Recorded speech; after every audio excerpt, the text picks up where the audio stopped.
नमस्कार दोस्तों, अंगिरा ज्योतिष पीठ के चैनल में आपका एक बार फिर स्वागत है। मैं आचार्य मुनीश आपके लिए आज का वीडियो लेकर आया हूं अमात्य कारक पर।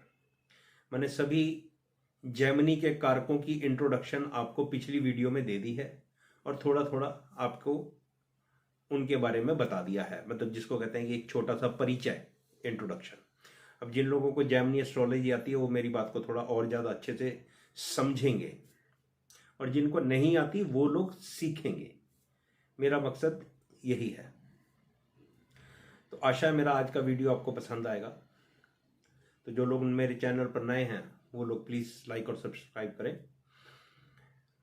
थोड़ा सा सबसे पहले तो हम अमात्य कारक के बारे में जानते हैं कि ये प्लेनेट है क्या, इसका क्या रोल है हमारी जन्म पत्री के अंदर।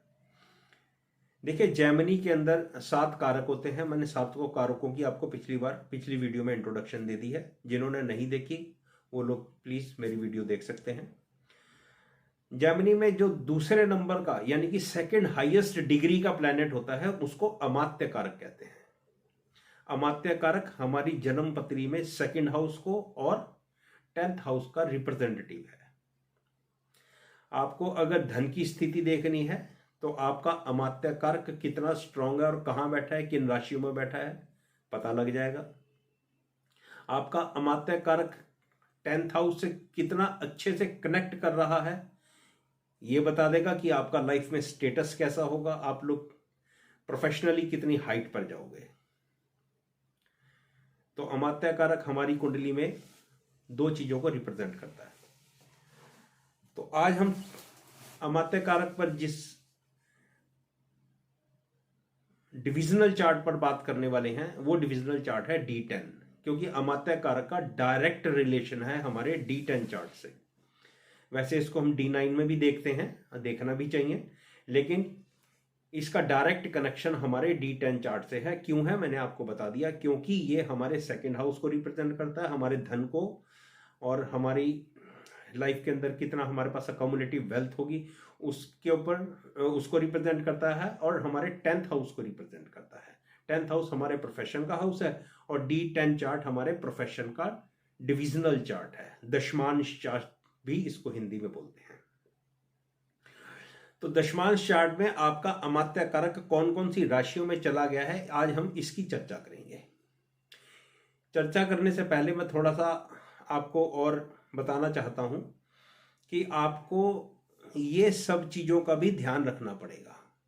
दशमांश चार्ट में आपका अमात्य कारक कौन सी राशि में गया है, आपका अमात्य कारक जिस राशि में गया है उस राशि का स्वामी क्या आपके अमात्य कारक का दोस्त है, आपके रिजल्ट में मॉडिफिकेशन देगा। आपका अमात्य कारक D10 चार्ट में जिस राशि में गया है क्या उसका स्वामी आपके अमात्य कारक का शत्रु है, आपके रिजल्ट्स को मॉडिफाई कर देगा। डेफिनेटली शत्रु आपको नीचे ही गिराने की कोशिश करेंगे, ऊंचा तो नहीं उठाएंगे। अब ये इस बात पर डिपेंड करता है कि आपका अमात्य कारक कौन सा है। देखिए, अमात्य कारक सूर्य भी हो सकता है, चंद्रमा भी हो सकता है, मंगल भी हो सकता है, बुध भी हो सकता है, शुक्र भी हो सकता है, बृहस्पति भी हो सकते हैं, शनि भी हो सकता है, राहु केतु नहीं हो सकते। तो ये जो प्लेनेट है हमारे साथ, ये अपनी नेचर के अनुसार ही आपको अपनी तरक्की देंगे। जैसे नेचुरल जोडियक का कालपुरुष की कुंडली का 10th हाउस लॉर्ड कौन है, शनि। तो अगर हमारा शनि अमात्य कारक बन जाता है तो फिर वो अपना उस हिसाब से रिजल्ट्स देगा। अगर आपका बृहस्पति अमात्य कारक बनता है तो बृहस्पति के कारकत्वों को भी इंक्लूड करना पड़ेगा आपको। तो इस तरह से आप देख लेना। तो अमात्य कारक अगर हमारे D10 चार्ट दशमांश चार्ट के लगन में बैठा है तो ये एक अति उत्तम स्थिति है आपकी लाइफ में। क्यों, किसी भी जन्म पत्री का लगन बहुत ही ज्यादा इंपॉर्टेंट होता है। लगन ही आपकी पूरी कुंडली को चलाता है और उसी लगन में आपका अमात्य कारक बैठ गया। D10 चार्ट के लगन में आपका अमात्य कारक बैठ गया, ये एक बहुत अच्छी स्थिति है। यहां से एक बात की तो मतलब श्योरिटी मिलती है कि आपका ध्यान अपने प्रोफेशन के लिए काफी आप अपने प्रोफेशन के अंदर बहुत ज़्यादा सिंसियरिटी रखते हैं, आप अपने प्रोफेशन में बहुत जल्दी ऊंचा उठना चाहते हैं। लगन में अगर आपका अमात्य कारक है तो आपको कोई भी कार्य दे दिया जाए, कोई भी काम दे दिया जाए, आपके पिता दे दें, आपके बॉस दे दें, या कोई भी चैलेंज आप अपने लिए एक्सेप्ट करो कि मुझे ये काम करना ही करना है, तो आप बहुत सिंसियरिटी से और बहुत शिद्दत से आप उस काम को पूरा करेंगे। D10 के सेकेंड हाउस में आपका अमात्य कारक, ये एक और अच्छी स्थिति है। आपके पैसे की अकमुलेशन के लिए भी ये स्थिति अच्छी है कि आपका बैंक बैलेंस अच्छा होगा। दूसरा ये होगा कि आपके साथ जो लोग काम कर रहे हैं, ये कुटुंब का हाउस है कालपुरुष की कुंडली का, और D10 का भी ये कुटुंब का हाउस है, क्योंकि वो कालपुरुष के हिसाब से ही चलेगा सब कुछ। अब आपके प्रोफेशन में जो लोग आपके साथ काम कर रहे हैं या जिन लोगों के साथ आप काम कर रहे हो वो आपकी फैमिली है, आपकी अच्छी रेपुटेशन होगी, वहां पर आपका मान सम्मान काफी ज्यादा होगा। अमात्य कारक थर्ड हाउस में, देखिए थर्ड हाउस में अमात्य कारक के 2-3 मतलब होते हैं, मैं समझाने की कोशिश करता हूँ छोटे शब्दों में। थर्ड हाउस परिवर्तनशील हाउस है, हाउस ऑफ चेंजेस है।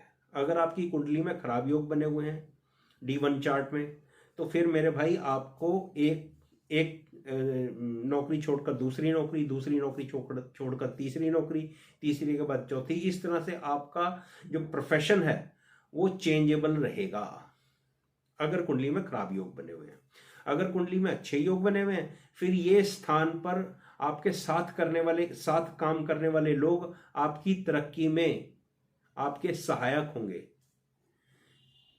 थर्ड हाउस आपका डिसीजन मेकिंग पावर भी है। जितने बड़े बड़े लोग देखते हैं ना, आप अनिल अंबानी हो गए, अडानी हो गए, या और भी जो लोग हैं, इन सब का थर्ड हाउस स्ट्रांग होता है, क्योंकि डिसीजन मेकिंग पावर आपके थर्ड हाउस में है। तो वहां पर अमात्य कारक का बैठना बहुत शुभ होता है अगर कुंडली में अच्छे योग भी बने हुए हैं।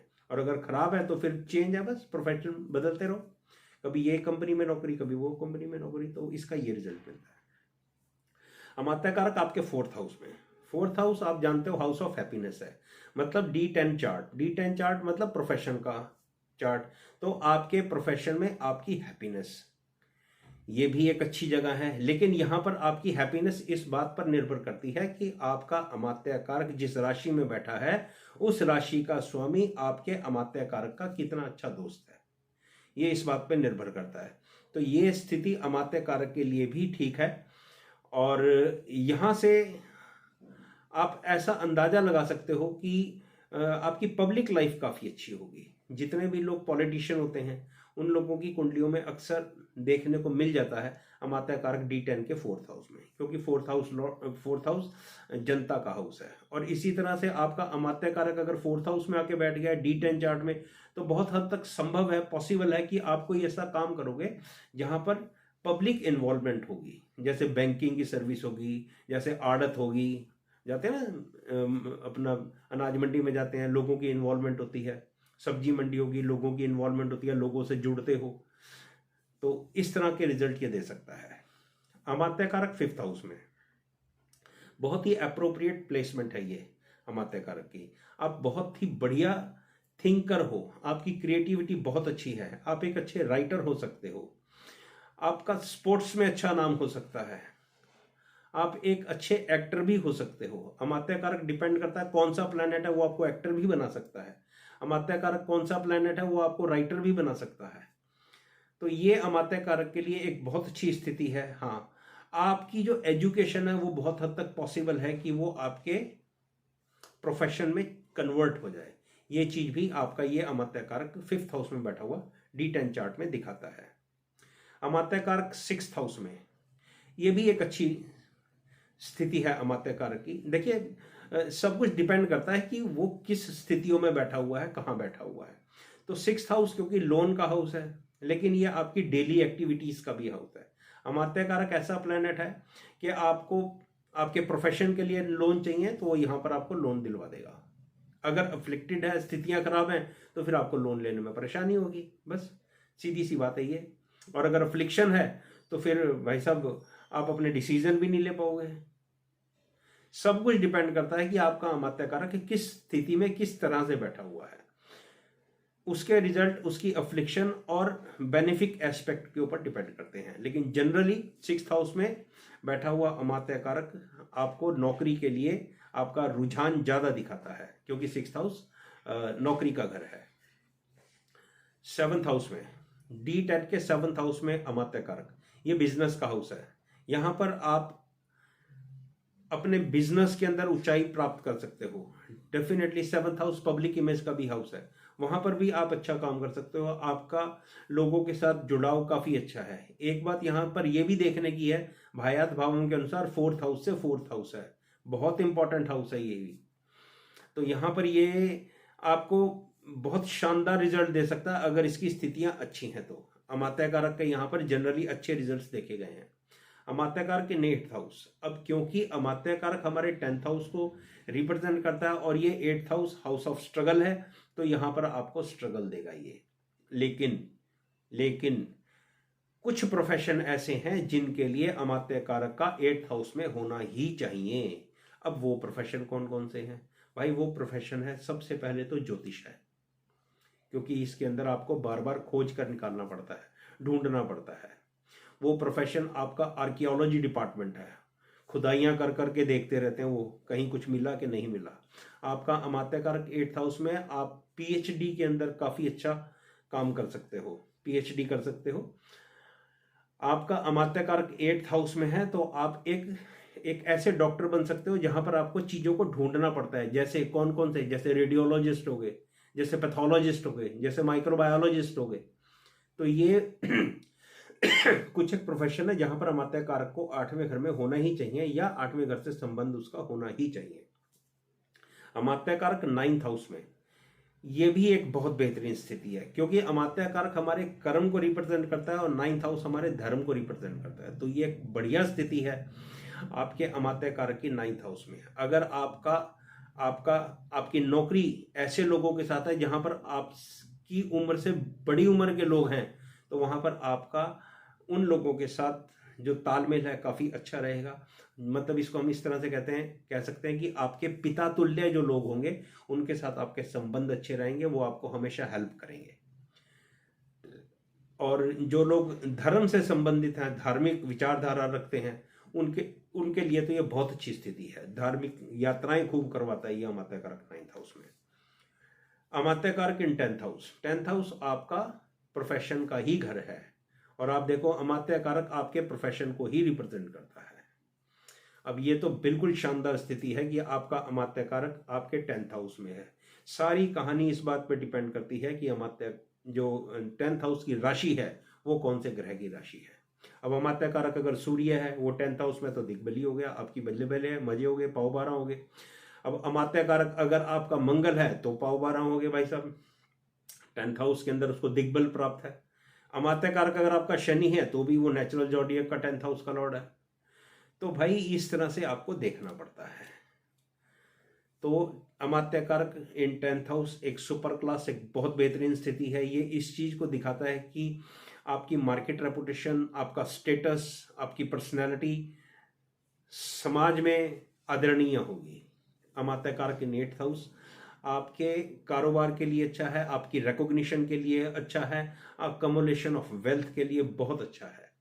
अमात्य कारक 12वें घर में, ये स्थिति ये दिखाती है कि बहुत हद तक संभव है आजकल के सिनेरियो को देखते हुए, आजकल जिस तरह का वातावरण चल रहा है हमारे देश के अंदर कि हर व्यक्ति विदेश में जाना चाहता है, हर व्यक्ति विदेश से संबंध रखना चाहता है, हिंदुस्तान में नौकरियों की कमी है, तो ऐसा लगता है कि दूसरे देश में जाकर हम लोग सेटल हो जाएं और हमारी प्रॉस्पेरिटी इंक्रीज हो जाए। उनके लिए अमात्य कारक 12वें घर में बहुत ही शुभ है। आप लोग कोशिश करें तो आपकी बात बन सकती है, लेकिन जिनकी कुंडलियों में ऐसे योग नहीं है तो फिर मेरे भाई फिर वही 12th house is a house of loss. कोई सी कुंडली हो, कोई सी भी वर्ग कुंडली हो, तो अमात्य कारक आपके प्रोफेशन को और आपके पैसे को रिप्रेजेंट करता है, तो मेरे भाई फिर लॉस ही है। तो वो आपके प्रोफेशन का लॉस, आपके पैसे का लॉस। आशा है मैं जो बात आपको समझाना चाहता हूँ आप लोग समझे होंगे, और अगर कहीं कोई दुविधा हो तो आप क्वेश्चन छोड़ देना, मैं उस क्वेश्चन का आंसर कर दूंगा। वीडियो देखने के लिए धन्यवाद।